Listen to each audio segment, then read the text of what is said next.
بیکار نہیں. جانور کو آپ سمجھا سکتے ہیں؟ دن بھر قرآن شریف سنائیے اسے, دن بھر اس کے سامنے بھجن گائی, کہتے ہیں بھینس کے آگے 3 بجے بھینس کھڑے پکڑا ہے, وہ تو بیچاری اپنا بات کرتی رہے گی. انسان کو سمجھایا جا سکتا, کسی بھی ماحول کا انسان ہو, کسی بھی ملک کا انسان ہو, اگر واقعی وہ اپنے اچھے برے کو سمجھنے کے لیے سنجیدہ ہے, انسان کو سمجھایا جا سکتا. ایک مخلوق ہے جن کو فرشتہ کہتے ہیں, جن کو ہندی میں دیوتا کہتے ہیں, ان کو نافرمانی کرنا آتا ہی نہیں, ان میں نفس ہے نہیں.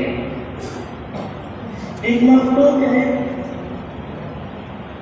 جو جانور کہے جاتے ہیں, ان میں نفس ہی نفس ہے, ان کے نفس کو سیدھا نہیں کیا جا سکتا, اچھے برے کی تمیز نہیں ہے, جو چاہتے ہیں وہ کرتے ہیں. ایک درمیان کی مخلوق ہے جس کا نام ہے انسان.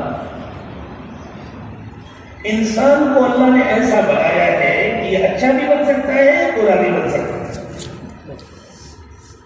یہ نفس کو اس کے حال پر چھوڑ کے بھی برا ہو جاتا ہے, یہ نفس کا کہنا ماننے لگے, اس کا فرما بردار بن جائے تو یہ گڑھے میں گرتا ہے, اور جب یہ گڑھے میں گرتا ہے تو یہ جانوروں سے بدتر ہو جاتا ہے. جنگل کے جانوروں نے دنیا کو اتنا نقصان کبھی نہیں کیا. تو جنگل کا شیر کسی کو رحم کرتا ہے, چیتا کسی کے ساتھ بھلائی کرتا ہے, بھالو کسی کے ساتھ ہمدردی کرتا ہے, کتے کسی کے ساتھ بھلائی کرتے ہیں. لیکن مجھے پوری انسانی تاریخ میں کوئی ایک واقعہ بتایا جائے جنگل کے شیروں نے, چیتوں نے, بھالوؤں نے, کتوں نے اور دوسرے درندوں نے آ کر کے ملکوں کو برباد کیا ہو, شہروں کو برباد کیا ہو. جانوروں نے اس دنیا میں کبھی ایسی بربادی نہیں لائے, جانور کبھی ایسی بربادی نہیں لائے جیسا برباد اس دنیا کو ہر زمانے میں انسانوں نے کیا. انسان لڑائیاں کرتا ہے, انسان جھگڑے کرتا ہے, انسان خون بہاتا ہے, انسان فساد کرتا ہے, انسان دوسروں کی جیب کاٹتا ہے, گلے کاٹتا ہے, لالچ کے ساتھ. لاشوں کے اوپر کھڑے ہو کر اپنے محل تعمیر کرتا ہے, لاشوں کے اوپر کھڑے ہو کر اپنا قد اونچا کرتا ہے, اپنے کو بڑا بنانے کی کوشش کرتا ہے. تو پھر گیا گزرا کون ہوا؟ انسان کا جانور. جب انسان بگڑتا ہے تو جانوروں سے کئی زیادہ بگڑتا ہے. خود اللہ تعالیٰ نے بات ارشاد ہے, اللہ ہمارے خالق و مالک ہے, ہماری رزق کو ہم سے زیادہ اللہ جانتے ہیں. وَلَقَدْ خَلَقْنَا الْإِنسَانَ وَنَعْلَمُ مَا تُوَسْوِسُ بِهِ نَفْسُهُ وَنَحْنُ أَقْرَبُ إِلَيْهِ مِنْ حَبْلِ الْوَرِيدِ. اللہ کہتے ہیں ہم نے انسان کو پیدا کیا ہے, ہم انسان کو انسان سے زیادہ جانتے ہیں. خود انسان اپنے کو اتنا نہیں جانتا. اگر یعلم من خلق, سیدھی سی بات ہے, جس نے پیدا کیا وہ نہیں جانے گا تو کون جانے گا؟ ہم انسان کو انسان سے زیادہ جانتے ہیں, ہم اس کی شہرت سے زیادہ سمجھتے ہیں. اللہ فرماتے ہیں ایسے بگڑے ہوئے انسانوں کے بارے میں, لَهُمْ قُلُوبٌ لَا يَفْقَهُونَ بِهَا, یہ اپنے دل و دماغ کو صحیح استعمال نہیں کرتے, سمجھداری کے فیصلے نہیں کرتے. وَلَهُمْ أَعْيُنٌ لَا يُبْصِرُونَ بِهَا, یہ اپنی آنکھوں سے ڈھنگ سے دیکھتے نہیں.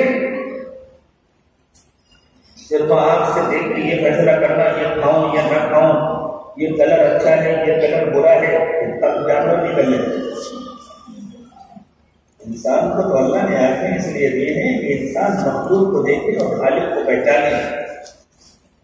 جس نے اتنی خوبصورت مخلوق بنائی ہے وہ خود کتنا خوبصورت ہے, جس نے اتنی طاقتور مخلوق بنائی ہے وہ خود کتنا طاقتور ہے, جس نے اتنی باقاعدہ مخلوق بنائی ہے وہ کتنا شان والا ہوگا, کتنے مقام و مرتبے والا ہوگا.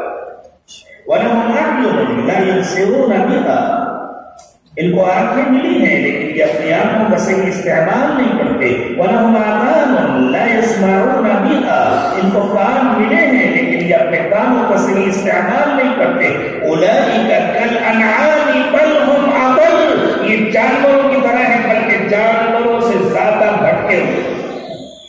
کیوں؟ أُولَٰئِكَ هُمُ الْغَافِلُونَ, اس لیے کہ ان کے دل غافل, یہ کھاتے پیتے ہیں بس. يأكلون كما تأكل الأنعام,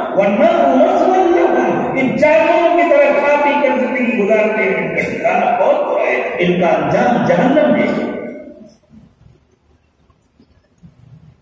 لیکن اللہ نے انسان کو اس کی صلاحیت دی ہے کہ وہ اچھا بنے،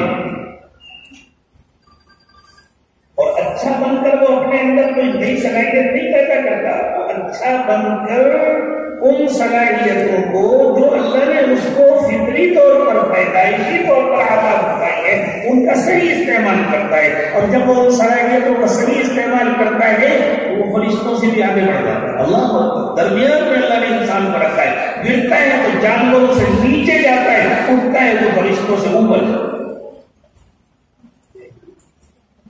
جس علم کے ذریعے، جس کتاب کے ذریعے انسان کو انسان بننے کا سلیقہ ملتا ہے، جس کتاب کے ذریعے انسان کو اپنی زندگی کی معرفت حاصل ہوتی ہے اور اپنے اخلاق کی معرفت حاصل ہوتی ہے، اپنی حقیقت کو پہچان ہوتی ہے، اس کتاب کو پڑھنے کے لیے جب اپنے گھر سے بچہ چلتا ہے تو اللہ کے نبی صلی اللہ علیہ وسلم نے ارشاد فرمایا وَإِنَّ الْمَلَائِكَةَ لَتَضَعُ أَجْنِحَتَهَا رِضًا لِطَالِبِ الْعِلْمِ. طالب علم کے راستے میں فرشتے اپنے پر بچھاتے تھے. تمہیں زمین پر نہیں چلنا، تمہیں پروں کے اوپر سے.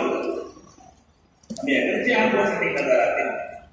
دنیا کا فائدہ ہے اگر کوئی بڑا معزز مہمان آتا ہے تو اس کے راستے میں ریڈ کارپیٹ بچھایا جاتا ہے، سرخ قالین بچھایا جاتا ہے اس کے اعزاز میں. اللہ فرماتے ہیں ہم اپنے دین کے طلباء کے لیے سرخ قالین نہیں بچھواتے، ہم اپنے دین کے طلباء کے لیے اپنی مقدس ترین مخلوق فرشتوں کے پر دیوتاؤں کے پر چل کر جاتا ہے طالب علم اللہ کی کتاب پڑھنے کے لیے.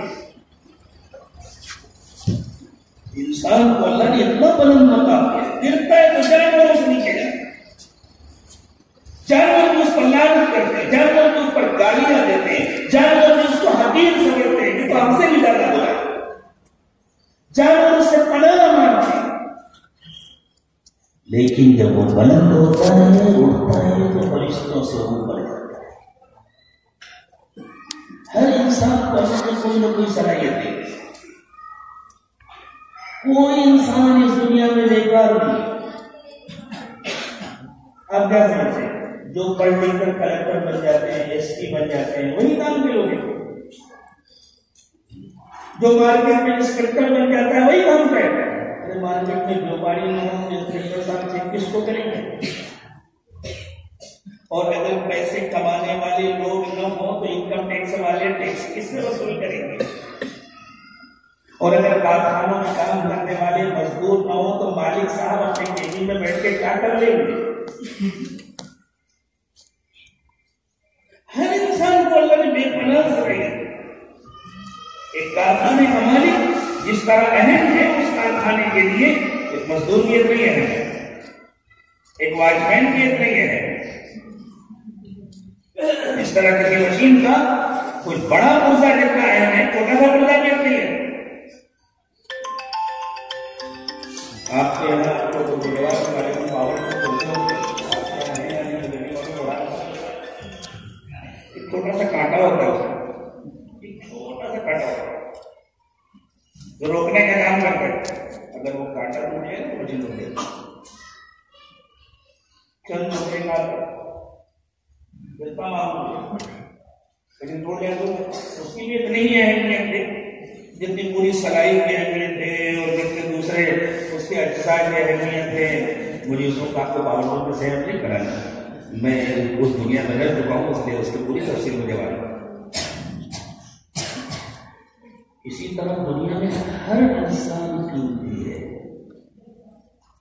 کوئی انسان بے قیمت